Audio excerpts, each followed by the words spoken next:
Seguimos dialogando con Ramón Méndez, director nacional de energía, sobre la planta regasificadora que se va a instalar en el oeste de la ciudad de Montevideo. ¿No hay marcha atrás en el proyecto? A ver, por supuesto que sí, porque está faltando un tema que es central. Dijimos que está la viabilidad ambiental de localización de Dinama y por eso se lanzó todo el proceso. Ahora está faltando que la Dinama termine de analizar el estudio de impacto ambiental realizado y en el tiempo que considere conveniente emitirá su parecer final. Estamos absolutamente confiados porque hace 1 año y medio que venimos trabajando con ellos y siguiendo todos sus lineamientos para hacer los estudios. Estamos absolutamente confiados que la respuesta va a ser afirmativa, pero hasta que no esté esa habilitación ambiental no se puede comenzar este proyecto. Algunos de los vecinos decían que va a cambiar la fisonomía de esa parte de la costa de Montevideo, incluso algún planteo que hacen los pescadores artesanales sobre cómo les va a cambiar también a ellos la realidad y las especies que podrían desaparecer de esa zona y que son pescadas dentro de las millas más cercanas a la costa por este tipo de pescadores. Sí, yo no sé si ustedes hablaron con los pescadores. Porque hemos hablado con algunos de ellos que no están de acuerdo. Porque nosotros estamos hablando con los pescadores y ellos están siguiendo todo esto y estamos trabajando muy bien con ellos. Los vecinos dicen que los pescadores dicen otra cosa, pero nosotros estamos trabajando con los pescadores.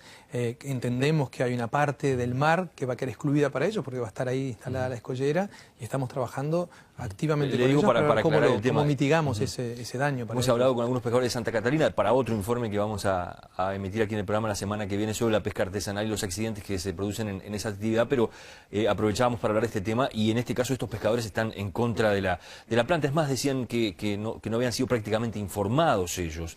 ¿Se ha hablado con todos? ¿Se ha hablado con algunos? ¿Cómo es la historia? En Uruguay en la costa de Montevideo tiene varios cientos de pescadores artesanales, en principio registrados, lo que no quiere decir que todos estén efectivamente en actividad y se van mudando de diferentes lugares, van buscando los mejores pesqueros. Hemos hablado con todos los que están en la zona de influencia, pero no quiere decir que no pueda haber pescadores que están muy lejos de allí y que en algunos momentos del año o en algunos días particulares pueden acercarse a esa zona. Hemos limitado nuestro trabajo al conjunto de pescadores que los propios pescadores de la zona nos dijeron, estos son oficiales, nosotros les decimos quiénes son los que están aquí y todos ellos están incluidos en las conversaciones que estamos teniendo desde hace ya 8 meses. ¿Les va a afectar la actividad de ellos? Nosotros entendemos que muy poquito, pero de todas formas aceptamos por el hecho de, ¿en qué les afecta? El hecho de que hay una zona del mar en la cual no van a poder pescar, porque va a estar la escollera, va a estar estos grandes barcos, no van a poder circular y eso, si bien el mar es enorme y estamos hablando de menos del 1 por 1000 de la zona de pesca, de todas formas, bueno, efectivamente en algunos momentos de algunos días van a pescar en ese lugar cuando el mar está muy bravo y bueno, naturalmente corresponde compensarlos por la pérdida que van a tener y estamos trabajando con ellos para analizar cuál es la compensación que le corresponde. ¿Puede haber algún tipo de compensación para los pescadores? Absolutamente, ya lo hemos dicho y estamos trabajando con ellos para ver cuál es la compensación que corresponde, por supuesto, claro que ¿Cómo va a ser la operativa de la planta en sí? ¿Y qué vida útil tiene, si es que la tiene, este tipo de emprendimientos? La planta implica la escollera, porque como decíamos en el bloque anterior, en aguas abiertas del Río de la Plata es muy difícil que opere una planta de este tipo. Entonces, primero tiene una gran escollera, que es una obra como la escollera Sarandí, más grande que la escollera Sarandí, de protección para que el barco pueda estar amarrado en forma permanente. Ese es el regasificador. Es un barco que almacena gas natural licuado a 160 grados bajo cero, no está a altas presiones, no puede explotar una planta de este tipo. Puede permanecer allí almacenado una cantidad de energía muy grande, equivalente a lo que tenemos en todas nuestras represas del Río Negro, para tener una idea de la cantidad de energía almacenada en forma de gas licuado que está ahí. Y a medida que se va precisando, se va regasificando, se vuelve a transformar de gas líquido en gas en estado gaseoso, se inyecta en un gasoducto submarino que va a ir hasta tierra y ahí se inyectan los gasoductos existentes para que llegue a las casas y a las industrias. Y una vez por mes, a veces con más frecuentemente, cada 3 semanas, llega un segundo barco que es el que provee al barco propio nuestro de gas natural licuado, recargando las reservas a medida que se vayan consumiendo. La escollera tiene una vida útil de 100 años, o sea, va a ir mucho más allá de lo que es la vida útil de este proyecto en sí. El proyecto en sí mismo dura 15 años, es decir, en 15 años se va a repagar al inversor que hizo esta inversión, se va a repagar la inversión y luego se sigue 5 años más, extensibles a otros 5 más, o sea, un total de 25, el contrato con el barco, que tiene una vida útil de un poco más de esos 25 años, 30, 35 años probablemente, pero el barco en principio puede estar hasta 25 años, lo que no quiere decir que no se pueda volver a extender, pero hasta 25 años puede estar. ¿Quién maneja el barco? ¿Quién administra el barco, la planta en sí?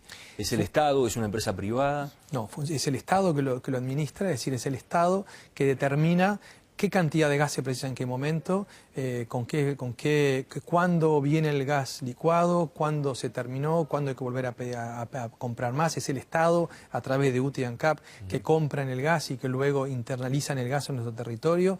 Lo único que hace la empresa privada es construir toda esta obra marítima, construir el barco, traerlo y simplemente reciben las órdenes, es decir, lo único que hacen es operar desde el punto de vista físico, es decir, se le dice tienen que inyectar tanta cantidad de metros cúbicos, ellos abren las válvulas que correspondan o tiran los brazos que correspondan para la bajada del gas natural licuado, es decir, la parte simplemente física, pero todas las órdenes y todas las decisiones la toma UTE y ANCAP a través de esta empresa Gasallago, propiedad 100% y exclusivamente del Estado. El senador, decíamos, Pedro Bordaberry ha planteado hace pocos días la posibilidad de, ¿por qué no llevar la regasificadora a Rocha, atado un poco al proyecto del puerto de aguas profundas en esa zona? Claro, nosotros también nos hicimos esa pregunta, es muy natural, absolutamente. Hace 1 año y pico nos planteamos más seriamente. La descartamos, la analizamos y la descartamos por 3 o 4 razones. La primera es porque el puerto de aguas profundas tiene un tiempo diferente de este proyecto. Este proyecto aspiramos a que la planta regasificadora esté funcionando el año en que se comienza a construir el puerto, que va a llevar muchos años más. ¿De qué estamos hablando de él? 2015, comienzo de 2015, esa es la expectativa que tenemos de que esté operativa la regasificadora.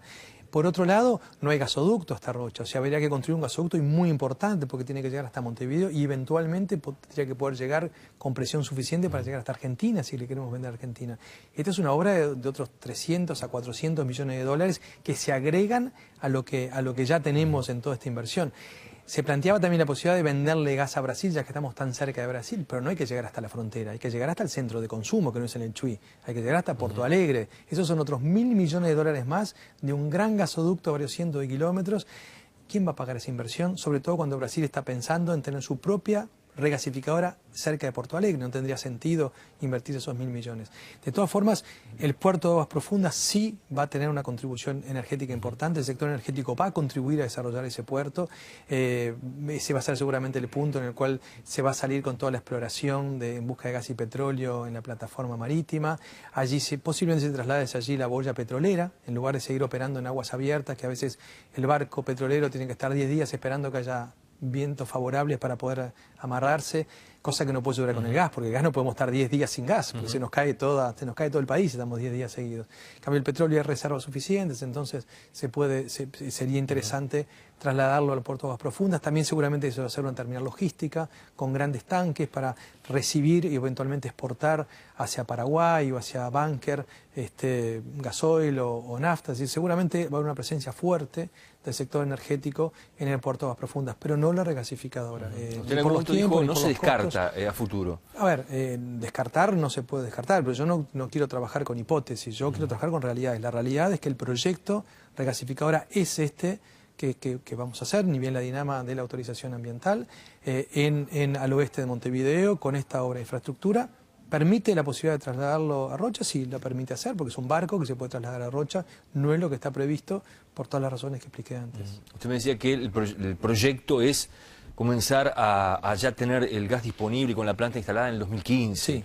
¿Eso qué implica para atrás, digamos? ¿Con qué plazos se están manejando para, por ejemplo, empezar con toda la construcción para llegar al 2015? Bueno, son 20 meses de construcción, de acuerdo a lo que está previsto en el contrato, y inmediatamente ni bien esté la construcción. El barco específicamente para Uruguay demora más tiempo que eso, y por eso lo que está previsto es que inmediatamente ni bien termine la obra civil, o sea, dentro de 2 años menos 4 meses, 20 meses, viene inmediatamente un barco puente, de menores prestaciones que el definitivo hecho para nosotros.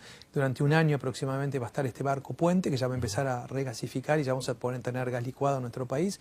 Y unos meses después llega el barco definitivo construido en un astillero coreano específicamente para nuestro proyecto. Usted decía que se paga esto en cuánto tiempo. Y se paga en muy poco tiempo. Fíjense que solamente esa cuenta la hemos hecho muchas veces. Ah, perdón, capaz que no entendí bien la pregunta.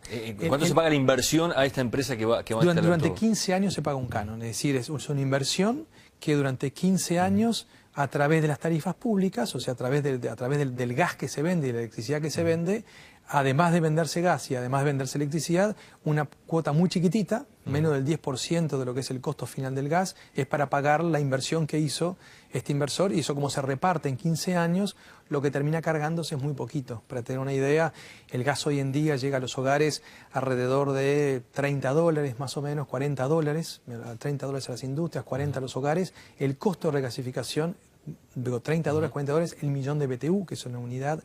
El costo de regasificación repartido en esos 15 años termina siendo de menos de $2 el millón de BTU, o sea que estamos hablando del 5%, el costo de regasificación es el 5% de lo que es el valor del gas que termina pagando la gente. Gracias por habernos acompañado. Vamos a seguir hablando de este tema, por supuesto, con diferentes miradas sobre este proyecto, que va a ser seguramente uno de los proyectos más importantes, por lo menos más arriesgados, si se quiere, entre comillas, que en cuanto a inversión que va a hacer el gobierno. Y no lo dijimos, pero fundamental para la profunda transformación energética que está llevando adelante el país, con $7.000 millones de inversión en total, y que va a transformar la cara energética del país, reduciendo costos y aumentando la soberanía con las energías renovables. Gracias por haber venido. Nosotros vamos cerrando por aquí Poder Pensar. Nos reencontramos la próxima semana. Los esperamos.